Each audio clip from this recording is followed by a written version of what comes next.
The member for Mayo. Thank you, Mr Speaker. My question is to the Prime Minister. As of July this year, Australia had just 27 days' supply of automotive fuel physically in the country. This leaves us incredibly vulnerable. When will Australia increase our stocks to the recommended 90 days' supply of automotive fuel physically held in the country?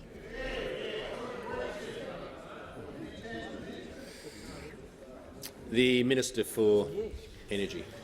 Well, thank you, Mr Speaker. Well, although Australia hasn't had a major fuel disruption for over 40 years, we are absolutely committed to continually enhancing the strength of our fuel security. And with that in mind, we're working very closely with the International Energy Agency to modernise the oil stockholding methodology, which will take into account Australia's unique geographic circumstances, Mr Speaker, and our unique supply chain. And based on that, during 2019, we've held an average of 85 days of stocks across the various fuel stocks, Mr Speaker. But we've also, importantly, commenced negotiations with the United States for a strategic petroleum reserve, and that will not only boost our oil stock holdings, Mr Speaker, it will also importantly put us in a position where we can work with other like-minded countries to deal with any disruption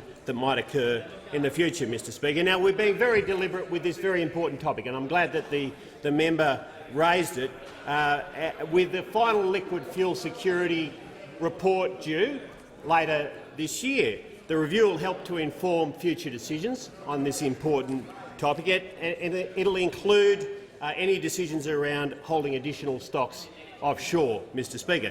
Now, by contrast, Mr Speaker, those opposite took a policy to the election which will cost Australians $10 billion or more, Mr Speaker, as taxpayers, or worse, at the fuel pump, Mr Speaker, at the fuel pump.